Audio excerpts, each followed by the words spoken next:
प्यारे बच्चों, कैसे हो आप? उम्मीद करता हूँ आप सब अच्छे होंगे।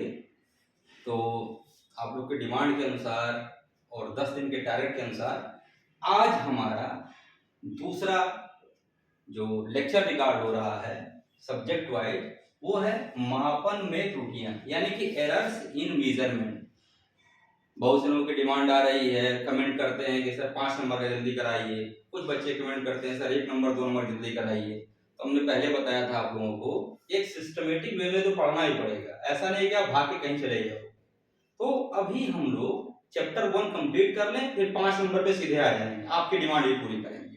तो चैप्टर 1 का जो सेकंड पोर्शन है, जहां से 3-4 क्वेश्चन लगातार आ रहे हैं 1 नंबर और 2 नंबर में भी, तो वो देख लेते हैं हम। आपका चैप्टर का नाम है मापन में त्रुटियां, एरर्स इन मेजरमेंट। शॉर्ट में समझाएंगे, जल्दी खत्म करेंगे। तो इसका जो पहला पॉइंट है, मैंने सारे पॉइंट जो कीवर्ड्स में लिख दिए पहले कि आपको यही इतना जानना है, फिर सीधे न्यूमेरिकल। त्रुटि पहले हम जानेंगे, त्रुटि के बारे में, एरर क्या होता है।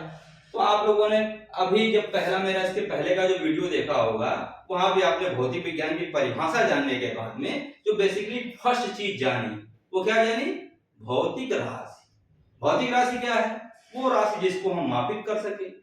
और मापन क्या है? मापन का मतलब क्या होता है कि एक मानक के अनुरूप में हम कोई भी चीज मापें। एक मानक बना हुआ है, 1 मीटर लंबाई है, एक उसका आइडियल कॉन्सेप्ट है, 1 मीटर लंबाई ये होगी। अब हमारे पास वो आइडियल चीज के लिए तो हमारे पास वो जो पेरिस में रखी हुई रॉड है ना, प्लेटिनम इरिडियम की तो रखी तो है नहीं। तो हमने एक उसके लंबाई के अनुसार एक मानक अपने पास बना रखा है, वो मीटर स्केल के रूप में है, या चिन्ह खींच दिया वो भी। तो हम अपना मेजरमेंट उस आइडियल कंडीशन के इक्वलिटी में करते हैं कि हमारे आइडियल कंडीशन के वो कितना पास में है। ठीक, तो हमारे पास जो हमारा आइडियल कंडीशन है, हम जो मापते हैं, हाइजेनबर्ग ने भी बताया था ये अनिश्चितता के सिद्धांत के अनुसार कि जो हम मापते हैं, हमारा मापित किया हुआ मान हो सकता है कि एक्चुअल मान से डिफर करता है, अलग। तो जो अलग हो गया तो मतलब क्या होगा कि हमने जो मापा है ना, वो वास्तविक मान नहीं मापा है। तो हमने जो गलती की, उसी गलती को हम कहते हैं त्रुटि, उसी को हम कहते हैं एरर। क्लियर? एरर का मतलब क्या होता है? इसको अगर हम मैथमेटिकली लिखते हैं तो इसका मतलब ये होता है कि वास्तविक मान माइनस मापित मान, actual value minus measured value. दिमाग में फिट कर लो, actual value minus measured value. अब हम ये कैसे जाने कि हमारा मापा गया मान में गलती कितनी है? तो उसके लिए एक टर्म बना हुआ है, और उस टर्म को हम बोलते हैं यथार्थता या एक्यूरेसी। एक्यूरेसी आप लोग बार बार यूज करते हो, लेकिन एक्यूरेसी की हिंदी यथार्थता है, उसको आप यूज ही नहीं करते हो, तो समझ ही नहीं पाते हो। एक्यूरेसी का मतलब क्या समझते हो कि जो मान हमारा एकदम एक्यूरेट हो। एक्यूरेट मतलब जो मान हमारा एकदम शुद्ध हो, हर चीज में एक्यूरेसी ढूंढते हो, लेकिन उसका हिंदी जानते नहीं हो, उसको बोलते हैं यथार्थता या यथार्थ। यथार्थता या एक्यूरेसी का मतलब ये होता है कि हमारे द्वारा मापित किया गया मान, मेजर की गई वैल्यू एक्चुअल वैल्यू के कितने पास है, एक्चुअल वैल्यू के कितने पास है। अगर कोई लंबाई 5 मीटर का दिया हुआ और हमने उसको मापा, 3 कंडीशन मान लो। एक बार हमने मापा 4.9 सेंटीमीटर, एक बार हमने माप लिया 4.99 सेंटीमीटर, एक बार हमने माप लिया 4.8 सेंटीमीटर। तो आप खुद देखिए क्या बोलोगे कि जो 4.99 सेंटीमीटर है ना, ये यथार्थ मान है। क्यों? क्योंकि ये एक्चुअल वैल्यू के बहुत ही पास में है। क्लियर सबको हो गया? एकदम क्लियर हो गया। अब इसका नेक्स्ट टॉपिक जरा समझिए आप लोग कि इस यथार्थता को, अब हम लोग इस यथार्थता को जो मैंने बताया अभी आपको कि वैल्यू आपके द्वारा मापी गई 4.9 सेंटीमीटर है कि 4.99 सेंटीमीटर है कि 4.999 सेंटीमीटर है, कुछ भी हो, तो आपको क्या लगेगा कि दशमलव के बाद जो 3 अंक तक मान मापा गया है ना, वो वैल्यू 5 के बहुत ही करीब है, उसको बोलोगे कि आप एक्यूरेट चीज है। अब ये एक्यूरेसी कहां से आती है, ये बड़ा इंपॉर्टेंट चीज है। आप लोग बड़ा कंफ्यूजन में रहते हो, बड़ा टाइम लग जाता है इसमें, इसको जानना तो एकदम जरूरी है। ये एक्यूरेसी आती है हमारे द्वारा यूज किए गए यंत्र से। अब हमारे द्वारा यूज किए गए यंत्र से क्या मतलब है, यंत्र का मतलब होता है कि जो भी हम वैल्यू माप रहे हैं वो वाली वैल्यू, वो वाला यंत्र का लीस्ट काउंट या अल्पतमांक क्या है। अब आप कहोगे कि भैया ये अल्पतमांक क्या होता है, नाम तो खूब सुना है और रट्टा भी खूब मारा है। तो मेरा एकदम कॉन्सेप्ट क्लियर है कि रट्टा नहीं मरवाएंगे, आपको मैं समझाऊंगा, ये जानना जरूरी है आपके लिए। आप लोग मतलब बहुत ही छोटी चीज को जब याद करने पे जाते हो ना तो कॉन्सेप्ट छूट जाता है। आप इसको समझ लो और दिमाग में याद हो जाएगा कि अल्पतमांक क्या है। अल्पतमांक की परिभाषा आप लोगों ने पढ़ी हुई होगी कि किसी यंत्र के द्वारा मापा हुआ कम से कम मान, सबसे न्यूनतम मान, उसको हम क्या बोलते हैं, अल्पतमांक। जैसे अब एग्जांपल की बात करें हम कि आप लोग सिंपल मीटर स्केल देखते हो ना, मीटर स्केल में क्या होता है, जीरो की लाइन होती है, फिर 1 2 3 4 5 6 7 8 9 10, 10वीं लाइन पे क्या लिख दिया, 1 सेंटीमीटर, फिर 1 2 3 4 5 6 7 8 9 10, फिर लिख दिया 2 सेंटीमीटर। ऐसे होगा मीटर स्केल ना। तो आप क्या कहते हो कि अगर आपको इसका लीस्ट काउंट निकालना है तो क्या मतलब होता है कि दो लाइन के बीच का मान, तो आप ये तो शुरुआत बचपन से पढ़ लेते हो ना कि दो लाइन के बीच का मान क्या होता है, 1 मिलीमीटर। तो आप बोलते हो कि मीटर स्केल का अल्पतमांक कितना होगा, 1 मिलीमीटर।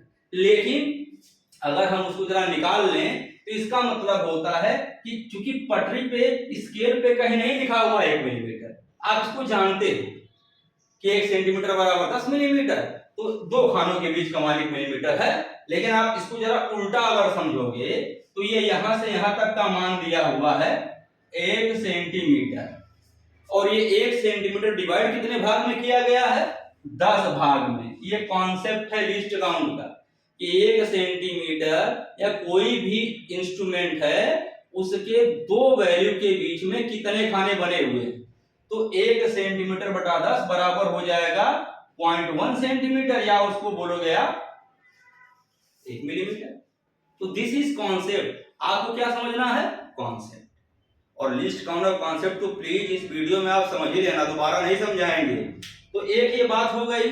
अब क्या है कि अगर आप मीटर स्केल से कोई भी लंबाई मान लो मापोगे, कोई भी लंबाई आप मापोगे तो क्या मिलेगा, लंबाई मिल जाएगी 4.1 सेंटीमीटर या 4.8 सेंटीमीटर या एंड सो ऑन, यानी कि मापन दशमलव के बाद एक अंक तक है।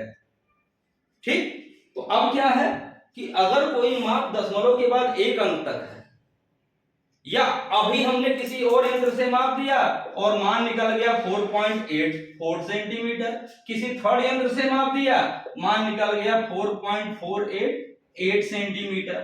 तो अब अगर आपके सामने ये सारे मान लिखे हुए हैं 4.8, 4.84, 4.848 और कहा जाए कि भैया यथार्थ कौन सा ज्यादा है, तो आप एकदम आंख मूंद के बिंदास बोलोगे कि सर ये जो मान है ना, ये मान ज्यादा यथार्थ है, ज्यादा एक्यूरेट है। क्यों एक्यूरेट है, क्योंकि इसमें मापन दशमलव के बाद 3 अंक तक का हुआ है। क्लियर, यानी कि ये जिस यंत्र से मापा गया है उसका लीस्ट काउंट थोड़ा दशमलव के बाद ज्यादा तक है। हम जो पटरी से नाप रहे थे उसका लीस्ट काउंट दशमलव के बाद केवल 1 अंक तक है, इसका मापन दशमलव के बाद 2 अंक तक है, लेकिन इसका माप दशमलव के बाद 3 अंक तक है। तो आपको ये बात यहां पर समझनी होगी कि आखिर में दशमलव के बाद ये जो माप लिखा हुआ है ना, बेटा सब लोग जानते होंगे, एक एक यंत्र बताता हूं, इसको आप लोगों ने पढ़ा है क्या, वर्नियर कैलिपर्स। इंस्ट्रूमेंट से सब लोग परिचित हो, नजदीक से देख लो भाई, वर्नियर कैलिपर्स। इसको आप बंद कर दे रहे हो तो इसका सब कुछ बंद हो गया, इसको खोल रहे हो अगर आप ये गोला घुमा घुमा के, तो इसका देखो, इसको बोलते हैं जबड़ा, जबड़ा खुल रहा है। ऊपर जो खुल रहा है इसको सींग बोलते हैं, सींग खुल रहा है। और पीछे निकल रहा है इसको बोलते हैं पूंछ। तीन चीजें एक साथ होती हैं। इसका डिटेल तो वीडियो बाद में बताऊंगा मैं आपको, लेकिन अभी ये जान जाओ कि ये वो यंत्र है, ये वो यंत्र है जो क्या करता है, मीटर स्केल सेंटीमीटर का 10वां हिस्सा मापता है, और वर्नियर कैलिपर सेंटीमीटर का 100वां हिस्सा मापता है। 100वां हिस्सा, सेंटीमीटर का 100वां हिस्सा भाई, यानी कि 1 सेंटीमीटर बटा 100, या इसको आप बोल सकते हो 1 मिलीमीटर बटा 10।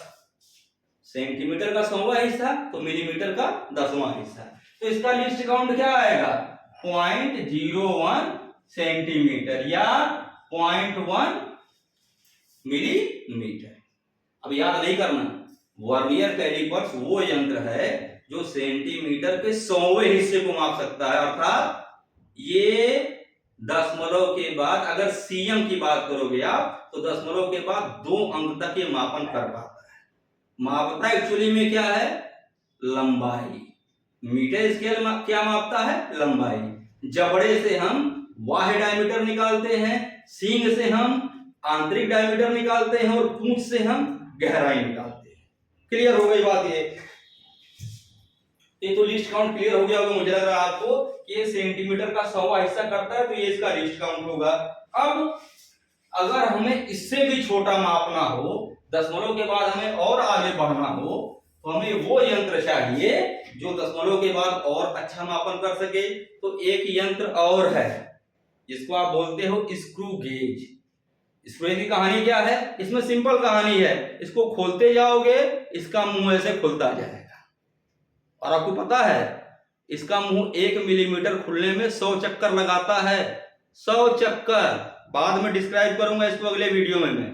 तो यानी कि क्या करता है, ये 1 मिलीमीटर का 100वां हिस्सा करता है, या आप बोल सकते हो 1 सेंटीमीटर का 1000वां हिस्सा माप सकता है। वर्नियर सेंटीमीटर का 100वां हिस्सा, स्क्रू गेज सेंटीमीटर का 1000वां हिस्सा। तो लिस्ट काउंट क्या मिलेगा भाई, दशमलव, 1 लग गया, 0 खत्म गया, 2 0 लग गया, 1 सेंटीमीटर या 0.01 मिलीमीटर।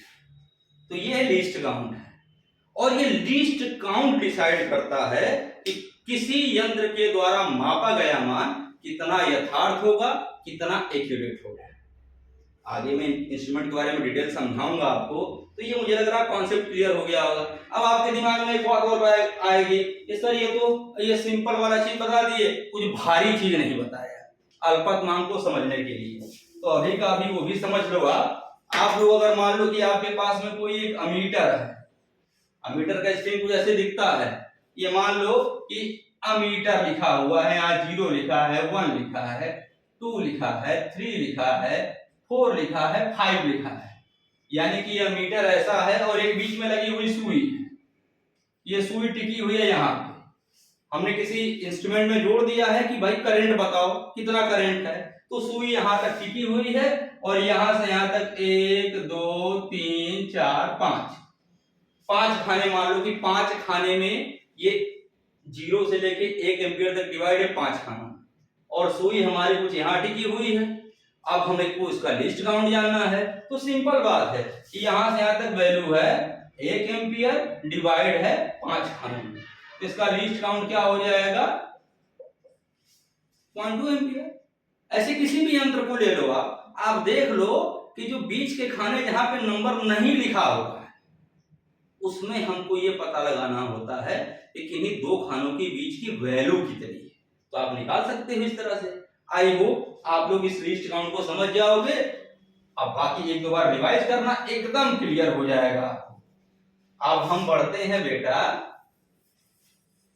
अपने नेक्स्ट चीज पे, सूक्ष्मता या परिशुद्धता, इसको बोलते हो प्रिसिशन, कि हमारी जो वैल्यू मापी गई है वो कितनी सूक्ष्म है, कितनी शुद्ध है।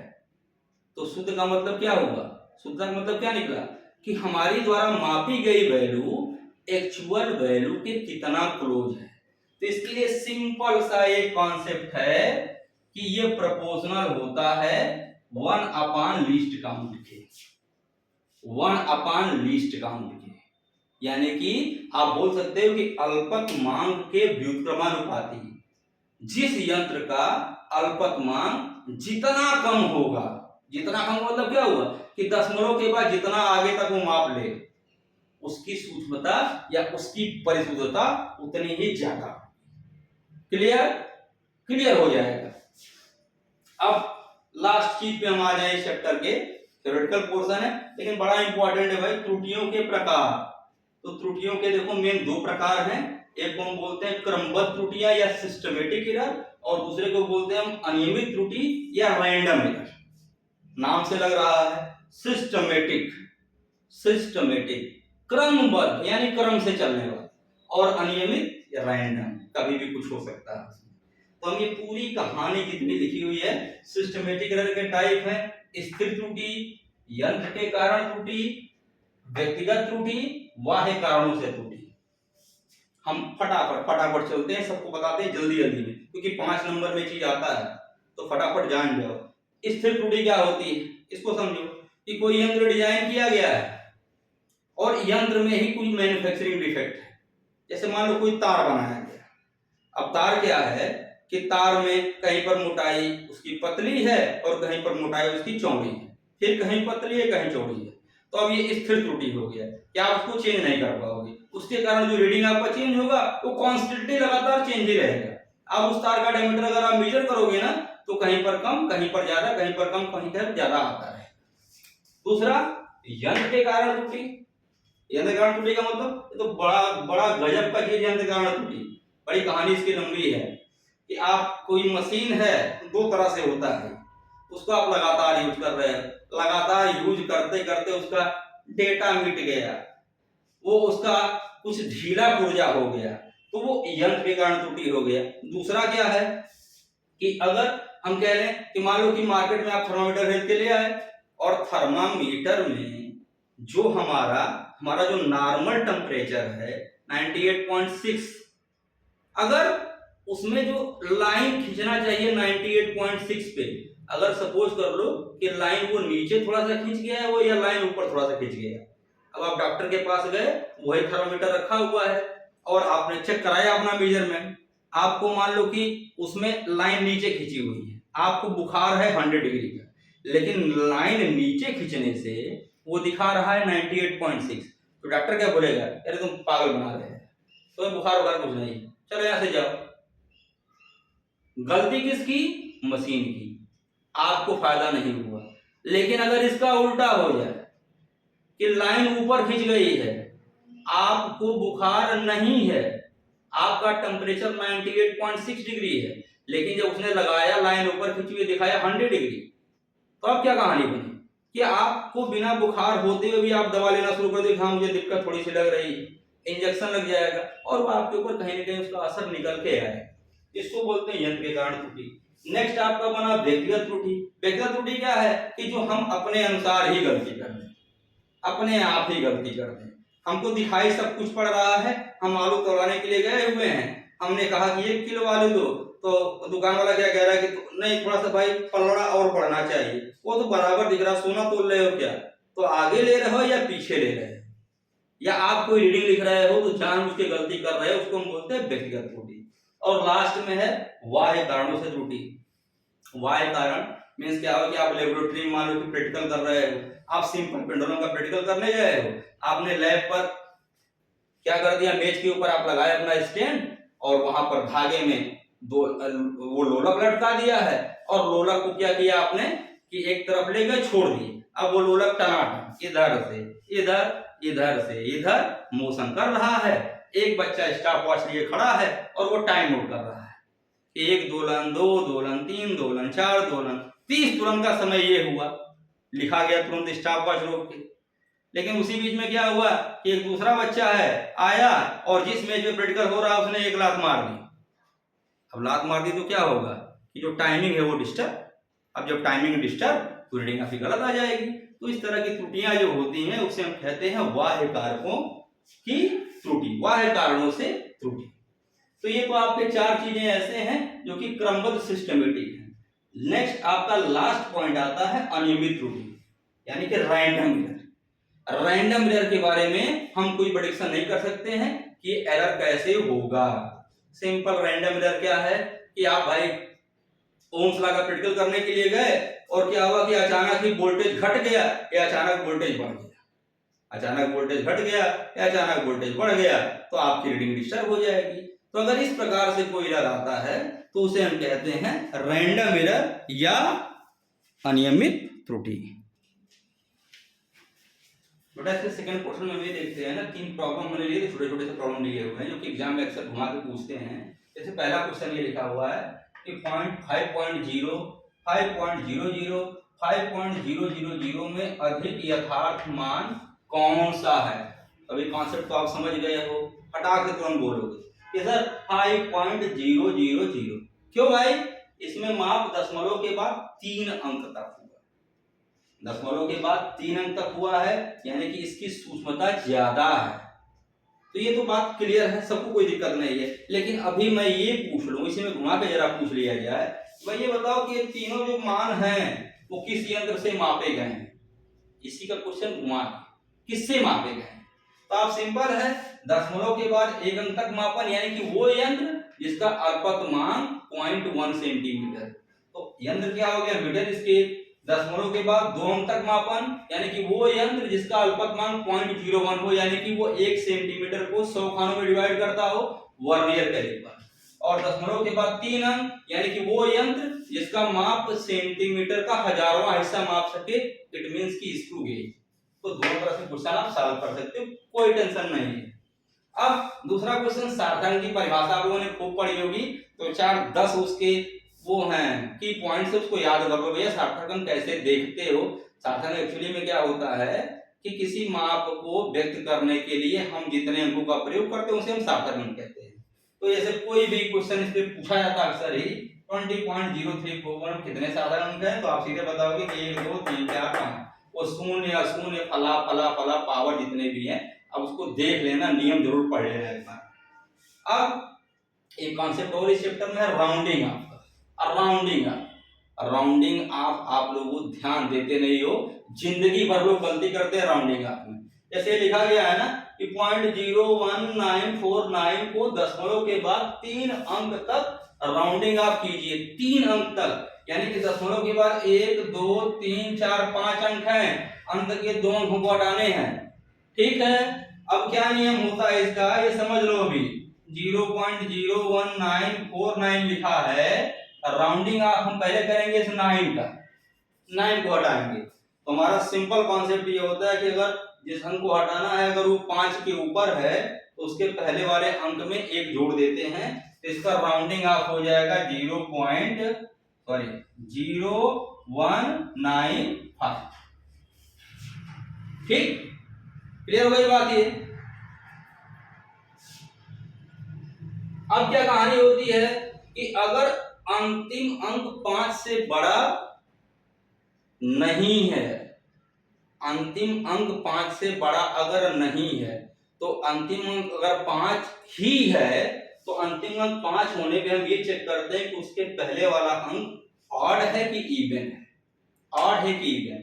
अगर इवन होता है तो हम उसमें कोई चेंजिंग नहीं करते हैं, लेकिन अगर ऑड होता है तो हम उसमें 1 ऐड कर देते हैं, और ये 1 ऐड कर देंगे तो 0.020 बन जाएगा। अब इसके राउंडिंग ऑफ ये कंप्लीट हो गई, दशमलव के बाद 3 अंक तक मापन हो गया। तो आपको नियम सिंपल याद करना है कि भाई अंतिम अंक 5 से बड़ा है तो 1 ऐड कर दो, अंतिम अंक 5 है तो उसके पहले वाला अंक ऑड है कि इवन, ऑड है तो 1 जोड़ो, इवन है तो कोई चेंज आपको नहीं करना है। तो ये अब बस हम लोग अब इस चैप्टर को बाइंडिंग करने, देखिए बस एक ही क्वेश्चन कराएंगे फिर खत्म करेंगे इसको हम। एक क्वेश्चन सिंपल सा दिया हुआ, कॉन्सेप्ट समझ लीजिए खाली यहीं पे, एक क्वेश्चन से पूरा कॉन्सेप्ट को समझ लेना है, दोबारा नहीं बताएंगे। एक तार की लंबाई 25.5 सेंटीमीटर है और त्रिज्या 1.002 मिलीमीटर है। इसके आयतन में प्रतिशत त्रुटि कितनी होगी, यानी कि आयतन के मापन में प्रतिशत त्रुटि कितनी होगी। प्रतिशत त्रुटि निकालना है आपको, इसका फार्मूला आपको आना चाहिए और मैं बताऊंगा आपको। आप लोग कोई फार्मूला में कॉन्सेप्ट थोड़ा बताता हूँ, केवल कॉन्सेप्ट खाली समझ जाओ और सब काम कर लोगे। जैसे एक फार्मूला आप मान लो कोई भी है, y equals to x square into L और z टू द पावर -1/2 और अपान आपने लिख दिया t। ये कोई फार्मूला है। ये 1 2 3 4 5 5 भौतिक राशियां हैं, इनमें कुछ पावर वगैरह सब कुछ लगा हुआ है, कोई टेंशन नहीं। हम अगर कोई प्रयोग करके हमको y का मान निकालना है तो जाहिर सी बात है कि आपको x निकालना पड़ेगा, l निकालना पड़ेगा, z निकालना पड़ेगा और t निकालना पड़ेगा, सब निकालना पड़ेगा। तो आप जब निकाल रहे हो तो क्या कर रहे हो, कहीं पे पावर है, कहीं पर पावर -½ है, कहीं पर डिवाइड है, ये सब कुछ हो रहा है। लेकिन प्रतिशत त्रुटि का मतलब होता है डेल्टा y बटा y into 100%। Delta y means क्या होता है कि y के मान में त्रुटि बटे एक्चुअल मान इंटू 100। 100 में से आपने 60 नंबर पाया तो आप क्या लिखते हो, 60 बटा 100 गुणे 100, ये परसेंटेज निकलता है, आप बोलते 60% नंबर मुझे मिला है। 60 अपॉन टोटल वैल्यू इंटू 100%। तो फार्मूला होता है डेल्टा y बटा y इंटू 100%। लेकिन इधर जितने टर्म है यही आपको समझने वाला खेल है। केवल इधर जितने टर्म है, पावर हो, मल्टीप्लाई हो, डिवाइड हो, प्लस हो, माइनस हो, कुछ भी, एरर क्या होता है कि हर चीज में जुड़ता है। केवल पावर से मल्टीप्लाई होता है, बाकी सब जुड़ता है। जैसे अगर आप इसको लिखना है तो इसको लिखोगे 2 इंटू डेल्टा एक्स बटा एक्स। 2 ये पावर आ गया पहले, डेल्टा एक्स क्या हो गया, एक्स के मान में त्रुटि बटा एक्स, प्लस लिखोगे डेल्टा एल बटा एल, प्लस लिखोगे, प्लस क्या लिखोगे, -1/2 लिखोगे डेल्टा जेड बटा जेड, और आपका यहां पर टी भी है तो प्लस लिखोगे डेल्टा टी बटा टी, ब्रैकेट को बंद कर दोगे और इंटू कर दोगे 100%। यही गूढ़ रहस्य है कि जब आप एरर्स का कैलकुलेशन करते हो तो जितनी भी भौतिक राशियां हैं उन सबके मान जुड़ जाते हैं। पावर केवल मल्टीप्लाई होता है, बाकी सभी के मान जुड़ जाते हैं। गुणा करो, भाग करो, कुछ भी करो, कोई फर्क नहीं है। इट मींस क्या हुआ कि एरर किसी भी मेजरमेंट में करते हो ना तो फुल वैल्यू में उसका मान हमेशा जुड़ता ही है। हमारा प्रयास हमेशा होना चाहिए कि हम एरर को कम से कम करें। ये कॉन्सेप्ट अगर समझ में आ गया हो तो आप कोई प्रॉब्लम को आप सॉल्व कर सकते हो, चाहे वो कितना भी कठिन से कठिन प्रॉब्लम हो। तो हम इसको सॉल्व करके दिखाते हैं, और इसको सॉल्व करके दिखाने का मतलब बहुत आसान सा चीज है कि कहा गया है कि लंबाई, उत्तर लिख दो पहले भाई, एल दिया गया है 25.5 सेंटीमीटर और आर दिया गया है त्रिज्या 1.02 मिलीमीटर। क्लियर? अब अगर इन दोनों मान को देखो तो ये क्या है, लंबाई 25.5 सेंटीमीटर, यानी कि जिस यंत्र से मापा गया है ना उसका अल्पतमांक है 0.1, और जितना अल्पतमांक होता है वही उस यंत्र के द्वारा संभावित त्रुटि भी होती है। जितना अल्पतमांक वही संभावित त्रुटि। तो आप इसको लिख सकते हो कि अगर एल ए है तो डेल्टा एल का मान होगा 0.1 सेंटीमीटर। नोट कर लो, आर 1.02 तो डेल्टा आर होगा 0.01। ये तो मेन कॉन्सेप्ट है, ये दिमाग में फिट करना है। हम पॉइंट देख के अब बताएंगे कि एरर कितना होगा, और एरर वो बता सकता है कि अल्पतमांक कितना होगा, या घुमा फिरा कुछ भी बोलो, अल्पतमांक ही एरर को डिसाइड करता है। ये बात नोट कर लिया। अब क्या है कि लंबाई दी गई है और त्रिज्या दी गई है, आयतन बताना है। तो आपको पता है कि भाई तार कैसा होता है, बेलनाकार, और बेलन का आयतन क्या होता है, πr²h। इससे कोई समस्या नहीं होगी। पाई तो कांस्टेंट है, और जाहिर सी बात है कांस्टेंट जो टर्म है ना वो कोई भी एरर में अपना रोल नहीं करेगा, वो कांस्टेंट है। हमको v में बताना है कि आयतन में कितना प्रतिशत त्रुटि हो सकता है। तो सिंपल, डेल्टा v बटा v इंटू 100%, परसेंटेज एरर यही है, इक्वल्स टू, पाई खत्म है, कोई रोल नहीं है, 2 डेल्टा r बटा r प्लस डेल्टा h बटा h और इंटू 100%। सॉल्व कर लो भाई, सॉल्व कर लो। क्या करना, सिंपल मैथमेटिक्स है। ये क्या हो जाएगा 2 इंटू, अब यहाँ पर देखो mm और cm को चेंज नहीं करेंगे, क्यों नहीं करेंगे ना, ये हो जाएगा 2 डेल्टा आर 0.01 बटा 1.02 और प्लस डेल्टा h की जगह पे आप l लिख दो भाई, यहाँ पे l लिया गया लंबाई को ना, डेल्टा l है 0.1 और बटा हो गया 25.5 और इंटू 100%। सिंपल मैथमेटिक्स सॉल्व कर लो, कॉन्सेप्ट भी खत्म, चैप्टर भी खत्म।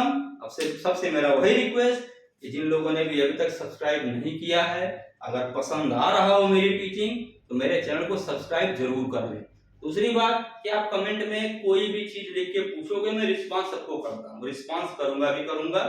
और लाइक्स का बटन दबा दीजिए भाई और सब्सक्राइब जरूर कर लीजिए। थैंक यू, जल्दी ही मिलते हैं दूसरे वाले वीडियो में। Thank you very much.